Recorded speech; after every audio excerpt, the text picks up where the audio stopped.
Assalamualaikum warahmatullahi wabarakatuh. Saudaraku, pernahkah kamu melihat seseorang yang hidupnya terlihat begitu bahagia? Ia tertawa, ia bercanda, ia menikmati hidup. Seolah tidak ada beban, seolah semuanya baik-baik saja. Dari luar, hidupnya terlihat sempurna. Teman banyak, uang cukup, hidup bebas, dan tidak ada yang ia takutkan. Bahkan, ketika diingatkan tentang kematian, tentang akhirat, ia hanya tersenyum. Bahkan terkadang, tertawa. Ah, masih lama. Masih muda. Nanti saja berubah. Saudaraku, kata-kata itu mungkin terdengar biasa. Tapi, di balik itu, ada sesuatu yang sangat berbahaya, yaitu merasa aman dari waktu yang belum tentu kita miliki. Kita hidup seolah-olah kita punya banyak waktu, padahal tidak ada satupun dari kita yang tahu kapan waktunya akan habis. Saudaraku, kisah ini adalah tentang seseorang yang hidupnya seperti itu. Kita sebut saja namanya Rizal. Rizal adalah sosok yang dikenal ceria.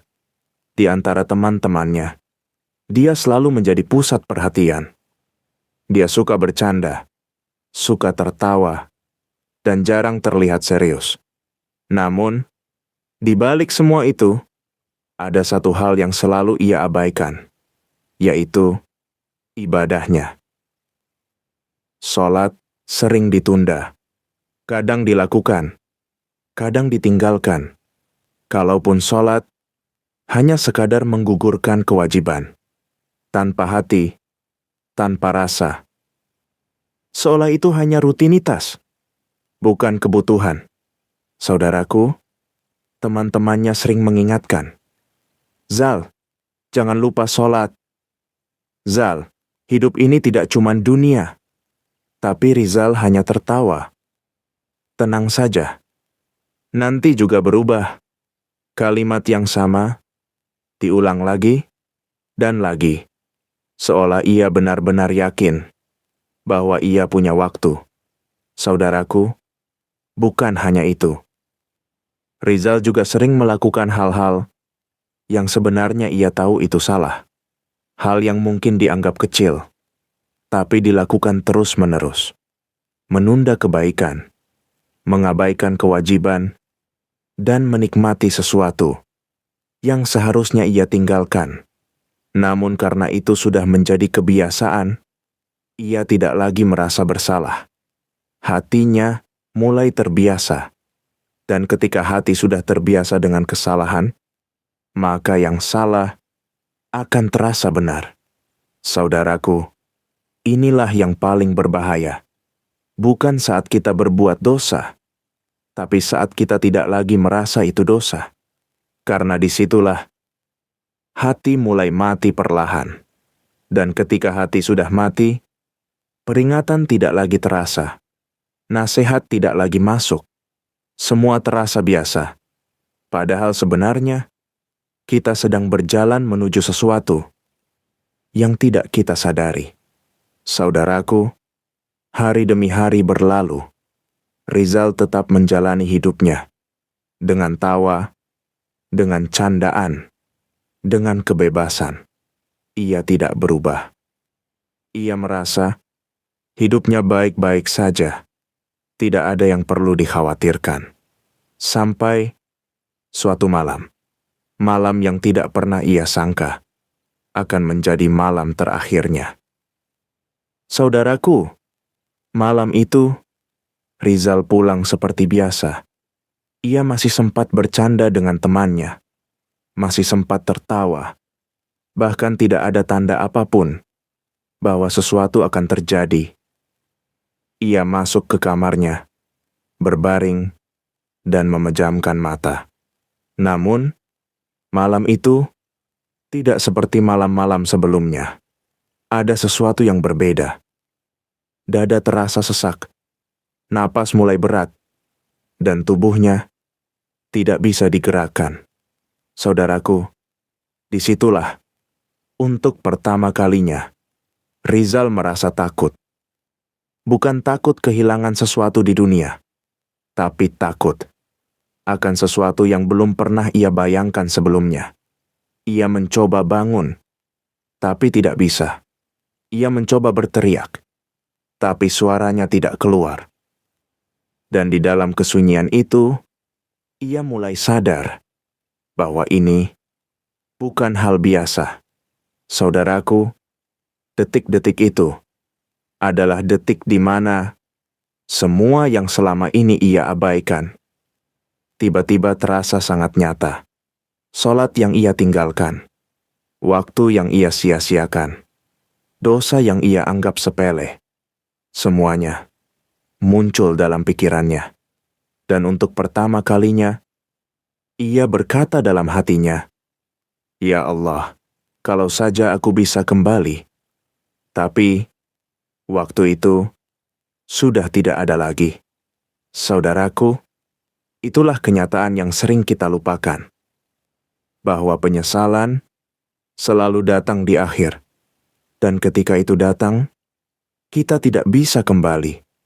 Tidak bisa memperbaiki, tidak bisa mengulang.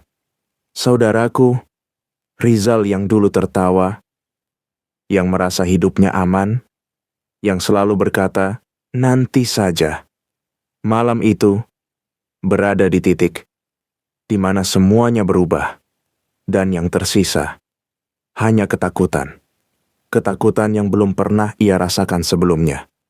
Saudaraku, cerita ini belum selesai, karena yang akan terjadi setelah ini jauh lebih berat, jauh lebih menakutkan, dan jauh lebih nyata. Saudaraku, malam itu Rizal masih terbaring dalam keadaan yang tidak pernah ia rasakan sebelumnya. Tubuhnya kaku, napasnya semakin berat, dan hatinya dipenuhi ketakutan. Ia mencoba melawan, mencoba bangkit, tapi semua terasa sia-sia. Dan di saat itulah, ia mulai menyadari bahwa waktunya telah habis. Saudaraku, detik demi detik berlalu, dan akhirnya napas itu berhenti. Sunyi, tidak ada suara, tidak ada tawa. Tidak ada lagi kesempatan. Rizal, yang dulu tertawa, yang merasa hidupnya panjang, yang selalu menunda, kini telah pergi. Saudaraku, keesokan harinya, rumah itu dipenuhi orang. Tangisan terdengar, doa dipanjatkan, dan tubuh Rizal, yang dulu penuh tawa, kini terbujur kaku. Wajahnya diam. Namun, tidak ada yang tahu apa yang sebenarnya sedang ia rasakan. Saudaraku, ketika tubuh itu dimandikan, dikafani, dan disalatkan, semua terlihat seperti biasa, seperti kematian pada umumnya. Namun, yang tidak terlihat jauh lebih mengerikan.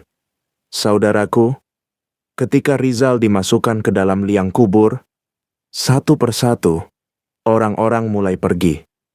Tanah ditimbun, langkah kaki menjauh, dan suara dunia perlahan hilang. Sunyi, gelap, sempit, dan untuk pertama kalinya, Rizal benar-benar sendiri. Saudaraku, disitulah semuanya dimulai. Kesadaran itu datang dengan cara yang tidak bisa ia hindari. Ia ingin berteriak, ingin meminta, ingin kembali, tapi tidak ada yang mendengar. Tidak ada yang bisa menolong. Saudaraku, yang dulu ia anggap sepele, kini menjadi kenyataan yang menakutkan.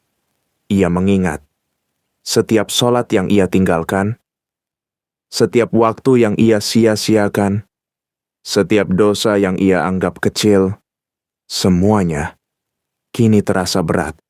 sangat berat. Saudaraku, Rizal yang dulu tertawa, kini menangis.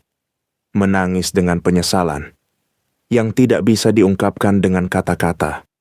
Ia ingin kembali, meskipun hanya sebentar. Hanya untuk satu sholat, hanya untuk satu istighfar, hanya untuk satu kesempatan. Tapi semuanya sudah terlambat. Saudaraku, inilah kenyataan yang sering kita lupakan. Bahwa hidup ini bukan hanya tentang hari ini, bukan hanya tentang tawa, tentang kesenangan, tentang dunia.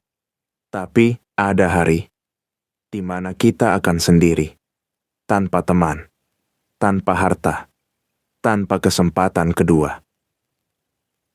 Saudaraku, yang tersisa hanyalah apa yang kita bawa, amal kita.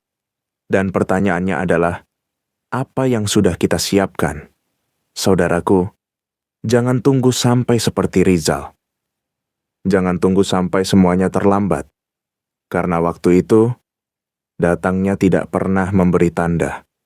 Ia datang tiba-tiba, dan ketika ia datang, tidak ada yang bisa menahannya. Saudaraku, mungkin hari ini, kita masih bisa tertawa, masih bisa menikmati hidup, masih bisa berkata, nanti saja. Tapi siapa yang menjamin bahwa kita masih punya waktu? Saudaraku, ini bukan tentang menakut-nakuti. Ini tentang mengingatkan bahwa hidup ini singkat, sangat singkat. Dan setiap detik yang kita miliki adalah kesempatan. Kesempatan untuk berubah. Kesempatan untuk kembali. Kesempatan untuk memperbaiki diri. Saudaraku, jangan sia-siakan itu. Mulailah dari sekarang. Tidak perlu menunggu sempurna. Tidak perlu menunggu siap. Cukup mulai. Perbaiki sholatmu. Perbanyak istighfar. Tinggalkan kebiasaan buruk. Dan dekatkan dirimu kepada Allah. Karena ketika waktu itu datang, yang kita butuhkan bukan dunia, tapi amalan. Saudaraku, bayangkan, kalau malam ini adalah malam terakhirmu, apa yang akan kamu lakukan? Apa yang akan kamu sesali? Dan apa yang ingin kamu perbaiki? Saudaraku, jangan tunggu sampai semuanya terlambat. Jangan tunggu sampai kamu berada di tempat di mana tidak ada lagi kesempatan. Karena saat itu, yang tersisa hanya penyesalan. Dan penyesalan tidak akan mengubah apapun.